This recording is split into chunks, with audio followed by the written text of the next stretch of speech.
Welcome to the Icons Leadership in Sports. I'm your host, Sports Professor Rick Horrow. Every month we sit down with leaders in the business of sports to talk about what makes them successful. This month, with over 30 years of experience in the field, Jacksonville Jaguars President Mark Lamping. Let's start by going inside the icon. Mark Lamping was born and raised in St. Louis, son of a carpenter and one of 8 children in his family. College soccer scholarship enabled him to attend Rockhurst College in Kansas City, where he earned a degree in accounting. His professional career started at Anheuser-Busch, where he worked 14 years in sales, marketing, and new products before becoming head of sports marketing. In 1994, at the age of 36, Lamping was hired as president of the St. Louis Cardinals. He spent 14 years at the helm, which included a World Series title in 2006. In 2008, he became president and CEO of the Meadowlands, managing construction of the Giants and Jets' new stadium in East Rutherford, New Jersey. Lamping was named president of the Jacksonville Jaguars on February 13 of 2012. He serves on the board of directors of a half dozen nonprofits across Jacksonville. And he was inducted into the Missouri Sports Hall of Fame in 2021. So it's 1980. And you're at Sigma Alpha Epsilon, and you're celebrating with your guys, and you're graduating Rockhurst University in Kansas City, Kansas. Did you ever contemplate all of the deals you would do, the Giants, the Jets, the Busch Stadium, obviously the long-term deal with the Jaguars?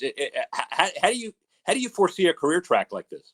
No, you can't. You can't. And people would be lying if they said that they could, predict what was going to happen with me. I was such a beneficiary of great timing and great luck. And, I was graduating from college and I had a job offer at Anheuser-Busch. And, one of my former youth soccer coaches happened to be the president of Anheuser-Busch. And I was all excited about getting this job. I was actually getting married a couple weeks after I graduated. So I thought having a job and moving back home to St. Louis, I thought would be great. But I got advice from him to say, no, don't take this job. Go to business school.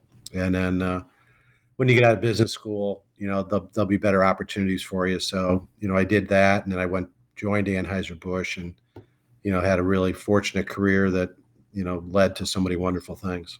Let's go through this for a minute. And you're, through the early 90s as the group director of sports marketing, those relationships that AB had, and Tony Panturo talks about it in my book as well, the Olympics, the World Cup, MLB, NFL, NHL, all of the major organizations, and you were basically the designated implementer and the doler outer of money. It was a big deal for you. Well, the big doler outer of money at Anheuser-Busch, people that had control over the advertising and the media budget. So great people like Chuck Fruit and Tony Panturo and Peter McLaughlin, the people that really had the advertising dollars, they're the ones that got invited to all the parties and got all the good Christmas gifts. The sponsorship side was a significant part of it, but it was just a percentage of what the media budget was. Well, but you do cut your teeth, and it's a very significant, diverse experience that not a whole lot of people have. So it's September 1, 1994, and you come back, and you're not offered the priesthood, so you take the position as president of the Cardinals, and 5 Central Division titles, the 2006 opening of Busch Stadium, the new one. Man, how do you time it where you open a stadium at the same time the team wins its 10th World Series at the same year? What an amazing position you put yourself in. That was unbelievable. I think it has happened one other time. I think when Yankee Stadium opened, the Yankees won a championship that year, but it was a real special year. I mean, a lot of things went well for the team that year. We made a late run to get into the playoffs and then beat the Mets in a great NLCS, and the Tigers had won the American League pennant, but they won really early on, so they were sitting on their hands for 4 or 5 days, and they went into the World Series really cold, and we won in 5 games. It's still the most significant moment I've had in sports is being there, with my family, with my kids, Yeah. and sacrificed so much to support us in these types of careers.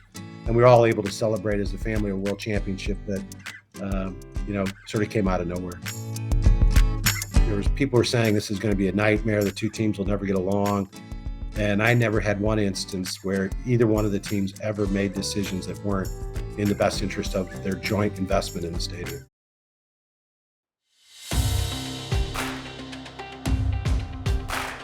So you're hired by Meadowlands Stadium Company, and the 2008 kind of year of $1.6 billion facility that gets done. That was incredibly interesting as an outsider that are people listening. You weren't hired directly by the Jets or the Giants, but by the stadium company to build a facility that was basically half and half by both the green team and the blue team. So your role was pretty unique in that context, right? Yeah, I basically worked for the joint venture between the two teams. So, I reported to the board of the joint venture, which was made up of John Mara, Woody Johnson, and a few other executives from both of the teams. So, I was, it was a big job to manage just the project itself. I had come off the new stadium construction in St. Louis, and I enjoyed that. But it was also to serve as the mediator between the two teams. And I had been in sports for a long enough time. I had known all the principals, through Anheuser-Busch sponsorship activities. So I came into the job with a different background than most sort of stadium construction people would, and I loved it. I mean, there was people were saying this is going to be a nightmare. The two teams will never get along. And I never had one instance where either one of the teams ever made decisions that weren't in the best interest of their joint investment in the stadium. Well, you're a deal maker, you're a marketer, you brought significant chops to the deal, but also being that night school resident psychologist also probably helped in that deal. It required a significant amount of consensus and agreement, though. Don't you agree? Well, it did, but the key was if you keep your ears open a lot, you can understand what's real. I knew what was really important to John Mara, and I knew what was really important to Woody Johnson. All I had to do was convince each one of them that, hey, Woody John's going to let you do this, but here's what he wants to do, and I don't think that's going to affect you at all. So, I always tried to make it a win for both teams. Sometimes things had to go a little slower in some instances, but like I said, they're great sportsmen, and they did a wonderful job in pulling something off that is not easy to do, and that's a 50-50 share, truly a 50-50 shared facility. Your template is, I'm sure, the SoFi template in the context of you had two, and not only appealing to both teams and make sure they felt like this was their stadium, but you had two sets of PSL Skybox Suite tickets, and they both really had to believe they were their own stadium. Right? Yeah, and like I said, the structure at MetLife Stadium was a very good one, where the major sponsorships were sold by the joint venture. So the naming rights and the cornerstone sponsors, all the suites were offered. For the first couple years, you could only buy them if you were buying both teams. So that was an advantage. And then the teams themselves had control over all their ticketing and all of the digital advertising inside the stadium. So the permanent stuff was sold by the joint venture. And was it perfect? Absolutely not. But it worked very well. And particularly when you look back on it now, at 1.6 billion, it seemed like I can't believe that they can build a stadium for 1.6 billion. Now that's about the ingoing price for about any stadium. 2014 was the first Super Bowl played in an open air stadium in a cold weather city, but you had no control over the weather. The week before, you look at the forecast. What did you sleep that week before? You know what? Anyone who went to that Super Bowl knows it was like unseasonably warm. There was all these warming tents were put in place, and it was a great thing. Actually, I was a big part of the presentation and the plan to bring the Super Bowl but I had actually left to go to the Jaguars, but I came back to the game to attend the Super Bowl. And, the next day they had tremendous ice storms. So had those ice storms occurred, the day before, it would have been Ice Bowl 2. I've loved it. He's an unbelievable person and a great boss, a wonderful person to work for. And let's segue into February 13, 2012. Shad Khan makes a decision to hire a president, the first president since 1996 of the Jaguars. So not only did he have faith in you, but he had faith in your comprehensive ability to be the de facto business guy for his entire world. How did that all come to be? Well, I was, I left St. Louis, and I was 4 years into a 5-year employment contract in New York. I knew that I was going to be leaving after that 5th year because the project was complete, and it was a project related assignment. I know I could have stayed there without question, but I really fell in love with the NFL. I saw it through its structure, which I think is the best structure of the league throughout the entire world. The unbelievable emotional connection between the football fans and their favorite team, and really had hoped to stay in the NFL. And I'd been in Florida a lot. As you know, we used to cross paths down in the Palm Beach Gardens area, and was going there with the Cardinals for a long time at spring training in Jupiter. And I had never met Shad. Shad was actually, somebody referred Shad to me actually when he was thinking about buying the St. Louis Rams. And so I got connected with him through a guy by the name of Jim Woodcock and Joe Lasessi, who at Proscott. And I actually got a call from Joe sort of out of the blue, wondering if I'd be interested in shooting down to Jacksonville to meet Shad. And I did that near the end of January. My wife was at our home in Palm Beach Gardens, so she drove up for the weekend. I flew down from New York, and 2 weeks later, he offered me the job, and I've loved it. He's an unbelievable person and a great boss, a wonderful person to work for. And the things we've gotten to work on down here are well beyond what I ever thought we'd be able to do. Well, we'll get into those in the time we have left. But when you look at the bio of yours as it relates to your current job description, the Bold Events Company, Lot J Master Mixed Use, TIAA Bank Renovation, the Fulham Football Club, and what happened at Craven Cottage and the Riverside Stand in the team stadium, the stuff, the Performance Center, I missed a lot. But how do you prioritize? How do you multitask? And how do you delegate?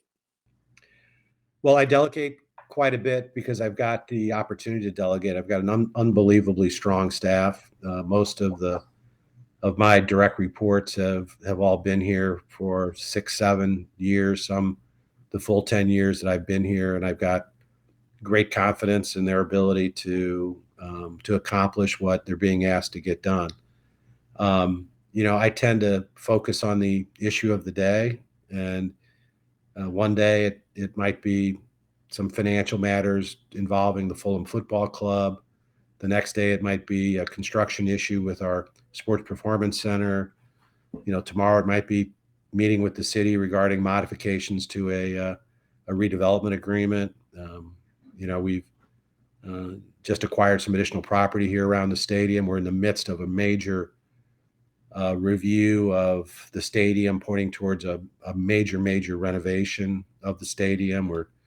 We've received 8 submissions from many leading sports architects in the country on the stadium of the future here. So we're not lacking in things to do, and it's just having strong enough people around you. That's the real key. I could not do this if I didn't have a really strong staff of very capable people that don't need to be micromanaged. We have to start putting a better football team on the field. You can't expect to get the fan support and the community support if they're constantly disappointed with the product. Are you comfortable that you have a process in place to preserve the Jaguars long term? And what other support, Pro Bowl in the future, maybe draft in the future, maybe another Super Bowl? That's a complicated question, but answer it. I think we do, Rick. This is a tough market, and our on-field performance has not been good at all. So that doesn't make anybody's job easier, but at the same time, that's not something that all of us control. So we're not going to spend too much time worrying about that. Jacksonville is a growing city, and we can't grow to the east, as you know. We do have a presence in London, an annual presence over there, which is a big part of that's ways. That's ways. That's further of what we do. But there's three things that we believe we have to accomplish to make sure that we can bring NFL football to Northeast Florida for generations to come. First, we have to start putting a better football team on the field. You can't expect to get the fan support and the community support if they're constantly disappointed with the product. And this is the time of year to be optimistic, and we're hopeful going into next year that we'll have great improvement on the field.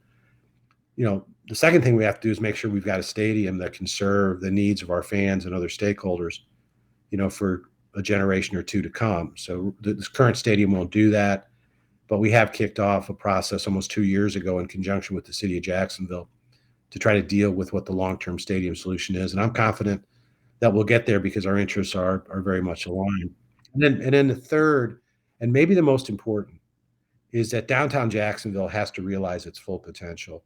I mean, Jacksonville is a great city with unbelievable natural resources. We're in a good climate, very favorable taxing environment. We got great healthcare infrastructure. We got beautiful beaches, beautiful historic river that comes right through downtown Jacksonville. And yet the city itself, downtown Jacksonville, has quite honestly not kept up with other cities that have a lot less things going for them than we do. And we need to change that. So that's why SHOT is so focused on downtown development. Are you preparing for the appropriate public-private partnership? Absolutely. That's why our process has been inclusive of the city of Jacksonville that we started 2 years ago. There's nothing that's going to change our schedule that just because something happened in Buffalo or Nashville or Kansas City, that's not going to change our schedule, but it is an important data point. It's a comp. And there's one thing that's undeniable, and that is that if you're in a smaller revenue market, the participation from the public sector is greater than it would be if it was a high revenue market. New York arguably could afford to privately finance a stadium because they have the great capacity of revenue potential in that market. They have scale. They have millions and millions of people. That doesn't exist in markets like Buffalo or here in Jacksonville. So there needs to be a trade-off. You never want to put an NFL team in a situation where they're at a market revenue disadvantage and they don't have any type of expense advantage. So if you have both of those, you are not going to be stable, and you're going to have real issues. And I think everybody understands that. What we don't know is what is it going to cost, and we're on a path to determining that. And then once we know what it's going to cost, we'll work with the city to determine what can they justify, and then what can we put in and get a reasonable return on. If someone has played the game, their probability of having an affinity for that sport going forward when they're no longer able to compete goes way up. How do you affirmatively and aggressively work to make sure that the next generation of fans are Jaguar fans? Well, we have to intentionally engage them. That's for certain. The other trend that is not necessarily the most positive is that what you're seeing across most sports is that the percentage of young kids that are actually participating in sports and the amount of time that they're devoting to physical activity has been declining. And we know that if someone has played the game, their probability of having an affinity for that sport going forward when they're no longer able to compete goes way up. And then a shameless plug, we've talked about the Sports Debate Advisory Council I have put together with the Secretary of former Commissioner of Education, and the idea of rational thought and debate and academics with a sports theme makes kids more interested, brighter, smarter, more compelled to move in the next step. Teams all over the state are doing this with me, and I appreciate you being involved as well. Talk a little bit about that whole process. I think that's a wonderful program that you and Richard Corcoran originally put together. I think one of the academic pursuits are fundamental to everybody. The single most important thing you can do that will affect your life going forward is focusing on your education. And when you can provide a program that allows an academic pursuit to have a competition where there's a winner and a loser, and you probably learn more from losing than you do by winning, and to be able to apply that in an academic environment, I think is awesome. Because not everybody can be the star of the football team. If you focus on it, you can develop debate skills, and to be able to have a competition, I think is a good thing.